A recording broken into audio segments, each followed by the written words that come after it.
Glass is directed by M. Night Shyamalan and is the third film in the Unbreakable Split trilogy. The characters from Unbreakable and Split come together, and now we have our third film in the trilogy, I guess. I was one of the few people who wasn't all that excited for this film because I wasn't that high on Split, and the whole ending of Split with the Unbreakable connection I didn't get, because when I first saw Split I hadn't seen Unbreakable, and I saw Unbreakable recently, I did a video about it, and I wasn't so high on Unbreakable either. So going into this film I just didn't have that anticipation and the attachment to this franchise, if you will.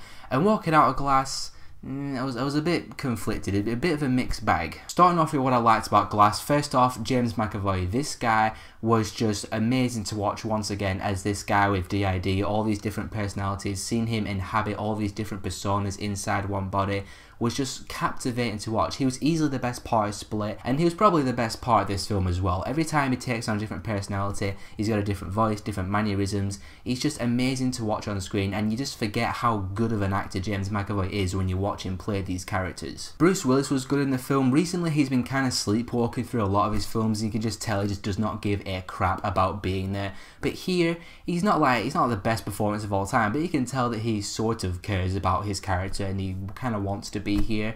That's not really a massive glowing positive, but it's a semi-positive. And Samuel Jackson was good as well, but it's Samuel Jackson. He's always going to be good no matter what, so saying he was good, duh, of course Samuel Jackson was good. Like Unbreakable, I like this film's exploration of superheroes, superpowers, but in a realistic kind of way, and trying to delve into how these people think, and the main psychiatrist in this film is trying to make them see that their superpowers are just delusions inside their own head, and whether or not they actually have superpowers, are they as strong and are they as capable as they think they are, or is it all just part of the mind? I really like that exploration of superpowers. It's one of those things that keeps the superhero thing kind of fresh. You know, you can't just be world-ending stakes and CGI spectacle. I like that stuff, but I do like films that deal with superpowers on a more realistic level, and so I like that about Glass. But that kind of goes into my issues with the film, is that they explore these issues and they try to make it really compelling for the characters, and they're trying to make it this big monumental thing by the end,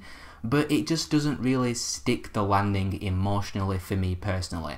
Like, I just wasn't connected to these characters. I didn't feel for these characters. So whenever they're going through these big revelations and they're trying to, you know, pursue their motivations, I don't really want to spoil it that much in case it hasn't been revealed in the trailers, like what their emotional motivations are. Towards the end, when this stuff starts coming out and it's trying to be really deep and really impactful, I was just sat there going, it just wasn't really hitting me on the level that the film wanted it to hit me. It's kind of like M. Night Shyamalan was making Split, then he realised, wait, I can connect this to Unbreakable. People like franchise and shared universe, that'll get me back in favour of a lot of people. So he made the connection, and then he was like, okay, I'm going to make a film with all these characters together, and now we have Glass, a film with characters from Unbreakable and characters from Split, and now it exists, and he just didn't really flesh it out that much. The way the film wraps up, which of course I won't spoil, was interesting, and I liked what they were going for, and it's one of those endings that made me want to like the film more than I ended up liking it, because I actually did like what they were trying to do at the end of this film, and it was executed moderately well enough.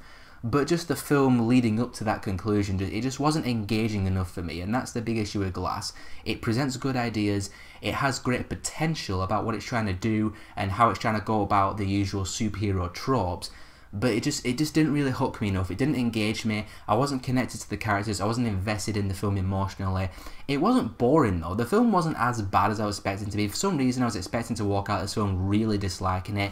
It wasn't as bad as I thought it was going to be. It's not as bad as I think some people are making it out to be. Like M. Night Shyamalan, I've not seen a lot of his films. Like some of his really terrible films I haven't seen, but I've seen a handful of his films. This is not his worst film. I think After Earth is miles worse than this. I think The Visit personally is worse than this. I wasn't really big on The Visit either. So it's not his worst film, not his best film. It was just kind of so-so. I'm gonna go 2.5 out of 5 for Glass. The Unbreakable Split Glass trilogy is like the most alright trilogy of all time for me. But I want to know, guys, what did you think of Glass? I know there's been a bit of divisiveness about it. Some people loved it, some people hated it, some people were kind of in the middle. But what did you think of Glass? How do you think it compared to Unbreakable and Split and Shyamalan's other films? Whatever your thoughts are, let me know down below. And if you want to see more of my stuff, click on one of these things in a second, and I'll see you all next time.